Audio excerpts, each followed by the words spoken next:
ایک بار حضرت موسیٰ علیہ السلام نے اللہ سے پوچھا کہ یا اللہ، جتنا میں آپ کے قریب ہوں، آپ سے بات کر سکتا ہوں، اتنا کوئی اور قریب ہے؟ اللہ تعالیٰ نے فرمایا، اے موسیٰ، آخری وقت میں ایک امت محمد صلی اللہ علیہ وآلہ وسلم کی ہوگی، اور اس امت کو ایک ایسا مہینہ ملے گا جس میں وہ خشک ہونٹوں، پیاسی زبان، سوکھی ہوئی آنکھیں، بھوکے پیٹ، جب وہ روزہ افطار کرنے بیٹھے گی تب میں ان کے بہت قریب ہوں گا۔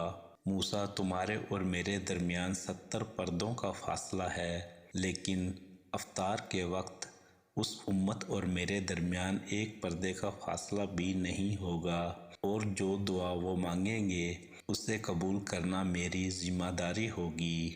حقیقی روزے دار کون؟ جس کی زبان جھوٹ، بیہودہ گوئی، گالم گلوچ اور غیبت سے محفوظ رہے، جس کی نگاہیں اللہ کے حرام کردہ اشیاء اور نامحرم کو دیکھنے سے بچی رہیں، جس کے کان موسیقی اور ڈھول باجوں کی آوازوں سے محفوظ رہیں، جس کی شرمگاہ فحش اور شہوت کے کاموں سے بچی رہے، اور جس کے تمام اعضاء گناہوں سے رکے رہے۔ یہی روزے کی حقیقت ہے۔ روزہ صرف بھوکا پیاسا رہنے کا نام نہیں۔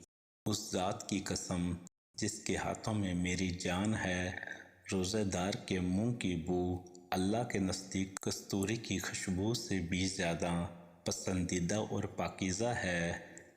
اللہ تعالیٰ فرماتا ہے، بندہ اپنا کھانا پینا اور اپنی شہوت میرے لیے چھوڑ دیتا ہے، روزہ میرے لیے ہے اور میں ہی اس کا بدلہ دوں گا، اور دوسری نیکیوں کا ثواب بھی اصل نیکی کے 10 گنا ہوتا ہے۔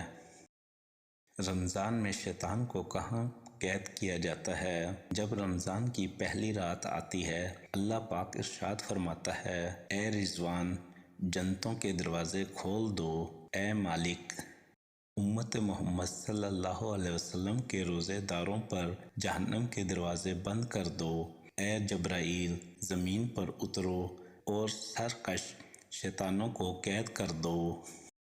ان کو توقوں اور ہتھکڑیوں کے ساتھ جکڑ کر سمندر میں پھینک دو، تاکہ وہ میرے حبیب صلی اللہ علیہ وآلہ وسلم کی امتوں کے روزوں میں فساد یعنی خرابی پیدا نہ کر سکیں۔ روزے دار کہاں ہیں؟ جنت کا ایک دروازہ ہے جسے ریان کہتے ہیں۔ قیامت کے دن اس دروازے سے صرف روزے دار ہی جنت میں داخل ہوں گے، ان کے سوا اور کوئی اس میں سے نہیں داخل ہوگا۔ پکارا جائے گا کہ روزے دار کہاں ہیں؟ وہ کھڑے ہو جائیں گے، ان کے سوا اس سے اور کوئی نہیں اندر جانے پائے گا، اور جب یہ لوگ اندر چلے جائیں گے تو یہ دروازہ بند کر دیا جائے گا، پھر اس سے کوئی اندر نہ جا سکے گا۔